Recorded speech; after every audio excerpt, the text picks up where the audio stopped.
Olá, meu amigo e amiga. A maior empresa de comunicação da América Latina tem uma força, tem um poder descomunal. E imaginem só se eles usassem esse poder para coisas boas aqui no nosso país. Por que eu estou dizendo isso? Porque eles estão despejando um peso, né, muito grande em relação a uma coisa relacionada a um direito constitucional que diz respeito aos interesses da empresa, dos grandes veículos de comunicação. Uma coisa chamada o sigilo da fonte. Isso passou a ser uma coisa sagrada. Agora vocês imaginem se eles dedicassem 1/1000 da energia que eles estão dedicando para esse episódio para combater os vigaristas e os criminosos que jogaram mais de 700 mil famílias no luto aqui no nosso país. Porque eles faziam matérias assépticas, né? Assépticas. O nome do criminoso maior da nação nunca era mencionado nas matérias. É como se a gente tivesse aqui uma coisa vinda do espaço sideral e aqui no Brasil nós não tivéssemos alguém com responsabilidade política para defender o povo brasileiro.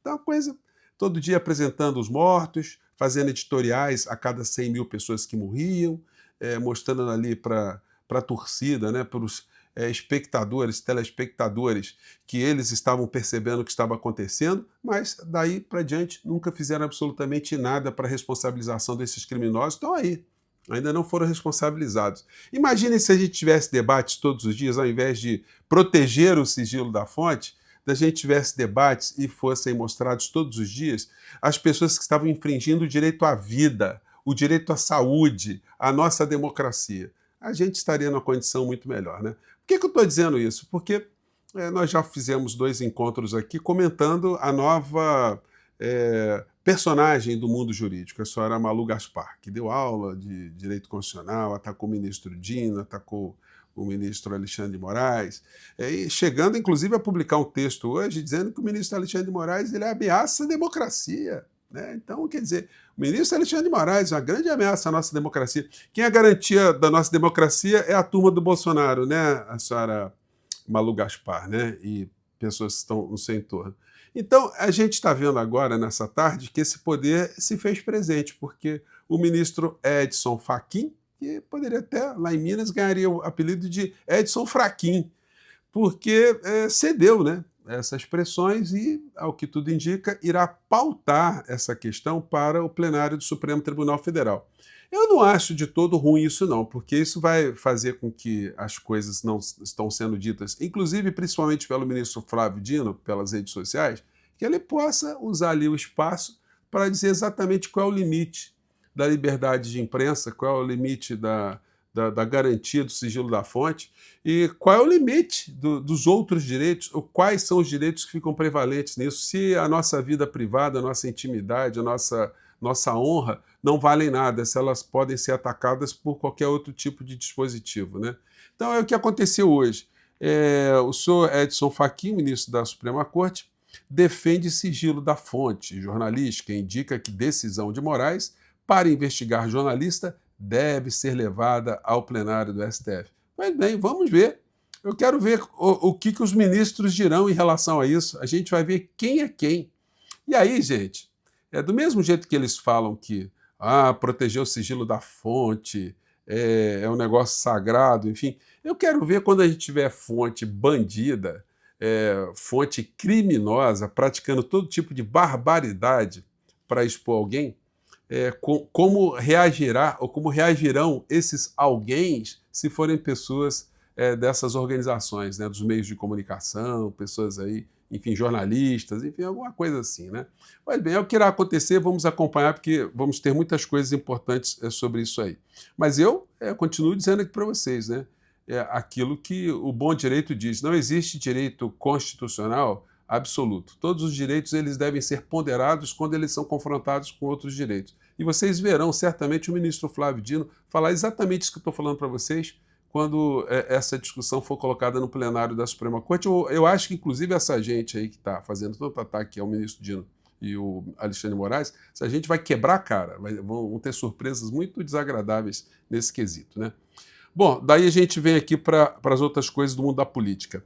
Esse personagem, né, que está envolvido nessa história, o pivô da história, a fonte, a pessoa encalacrada com uma série de crimes. Político que monitorou Dino no Maranhão é alvo de apuração de assassinato no STF. Alexandre de Moraes fragiliza a democracia ao violar sigilo da fonte de jornalista. É verdade. O ministro Alexandre de Moraes está violando a democracia, já dizia o Silas Malafaia. Eu acho que eles podem entrarem todos numa van. Silas Malafaia, o Deltan Dallagnol, tem essa turma toda aí, né? O Ives Gandra, a turma toda aí, todo mundo defendendo o quê? O 142. Vamos voltar com essa história aí, o direito das pessoas não tomarem vacinas, o que mais? A liberdade de escolha, a liberdade absoluta, né, de falar qualquer coisa, de atacar uma das pessoas, mas é esse mundo incivilizado aí que a gente está combatendo todos os dias.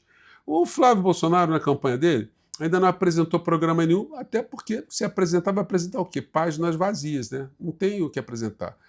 Até agora não apresentou nada, está nessa confusão aí que fizeram um hackeamento, colocaram ele no Partido Missão, ele não conseguiu se registrar, mas agora já conseguiu, agora de tarde, está registrado, mas vai fazer esse cineminha dessa história toda. Eu acho curioso, e é um negócio esquizofrênico, o lema que ele sempre usa, né, que vamos resgatar o Brasil.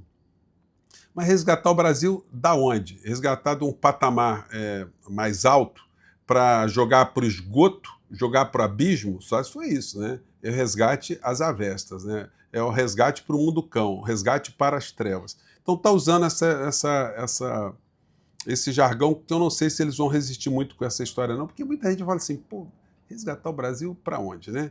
Então está nessa história aí. E com essa aí também, com essa história de tesouraço, né, que a tesoura, imitando o Milei com a motosserra, ele vai passar a tesoura. Só que é o seguinte, lá na Argentina, esse troço de passar a motosserra deu muito certo, né, para o Milei, porque o povo estava muito distraído, muito ressentidão, né?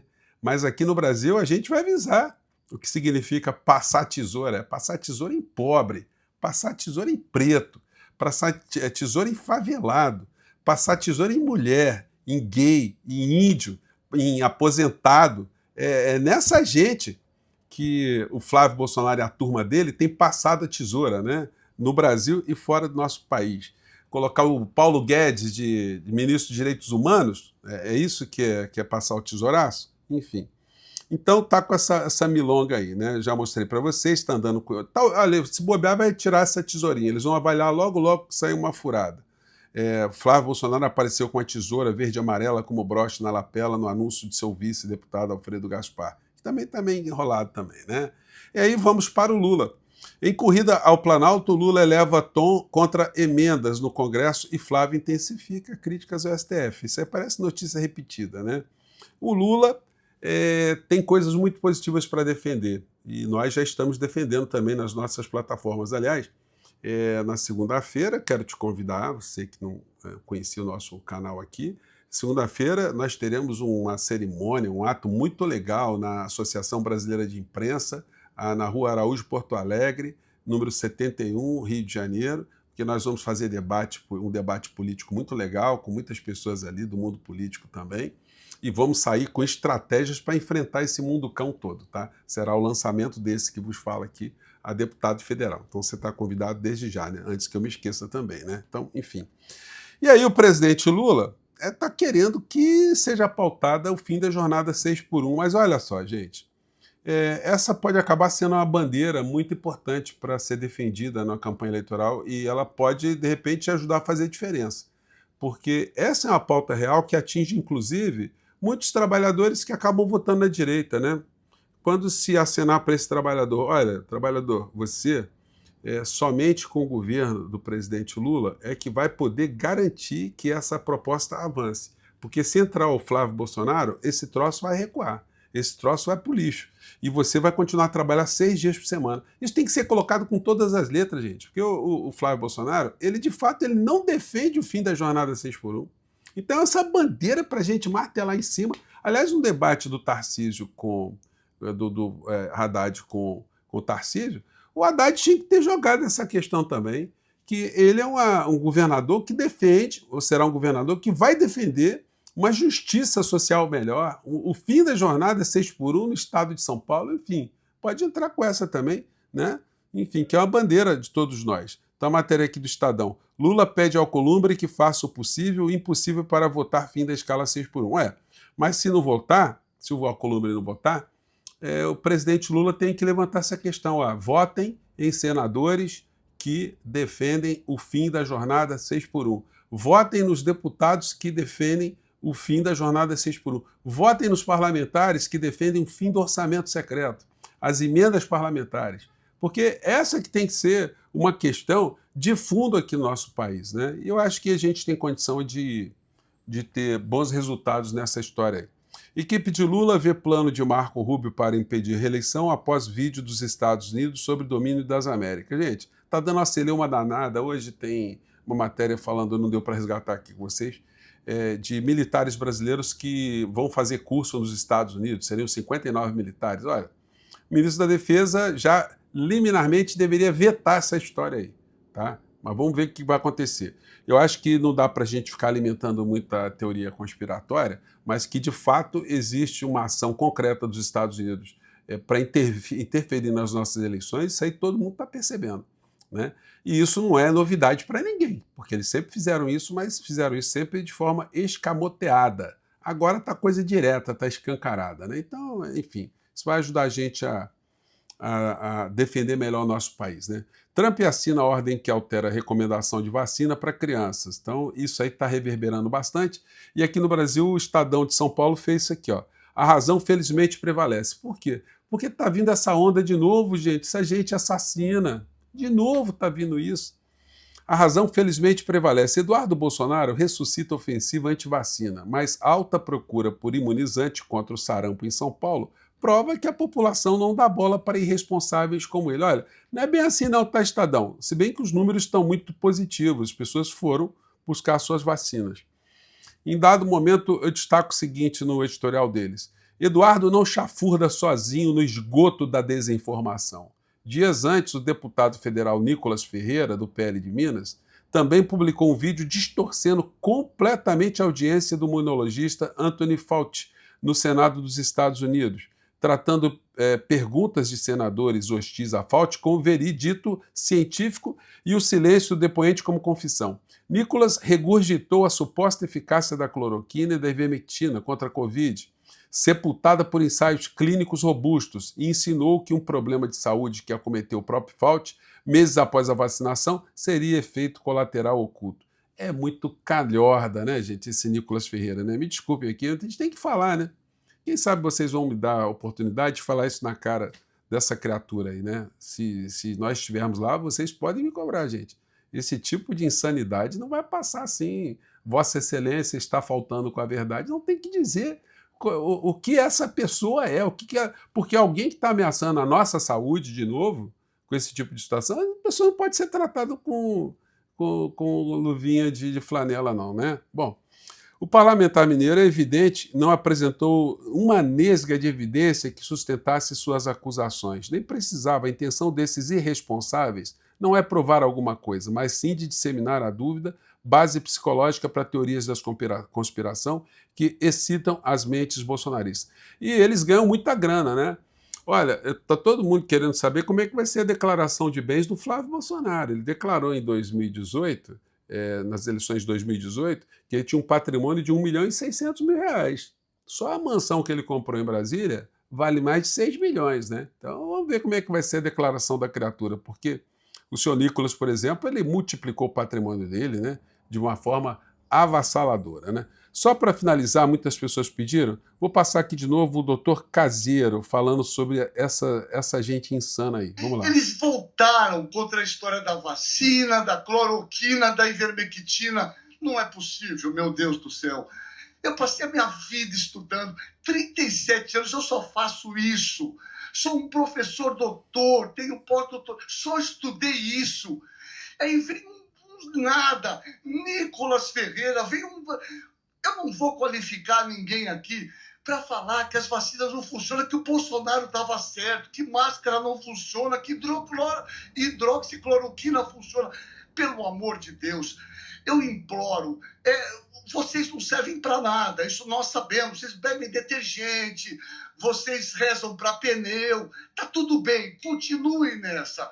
Mas, pelo amor de Deus, não destruam a coisa mais maravilhosa que nós construímos em termos de saúde pública, que foram as vacinas. Nós sempre nos vacinamos. A nossa vida, veja, nós vivíamos 45 anos na década de 50. 50% das mortes eram doenças infecciosas, elas acabaram. Então, pelo amor de Deus, não sejam indignos. Viva a vacina, viva o SUS, viva a saúde. É isso aí, gente. Isso aí. É isso aí, né? É a nossa luta permanente. Olha, quero mais uma vez agradecer a todos vocês aqui que estão sempre aqui participando conosco aqui do nosso portal, estão apoiando a nossa jornada. Nós estamos sempre os primeiros do Brasil, somos a segunda candidatura a deputado federal que tem o maior número de pessoas doando, né? Estamos atrás, como deputado federal, apenas do Jones Manuel. Mas somos a segunda, assim, disparado, bem consolidados. Graças a vocês. Chegamos hoje a 5.500 pessoas aqui na nossa jornada, tá, gente? Aqui está o QR Code para você que está chegando agora e quer ver gente enfrentando essa gente criminosa no Congresso Nacional, tá bom? Eu fico por aqui mais uma vez, um grande abraço e até o nosso próximo encontro. Tchau!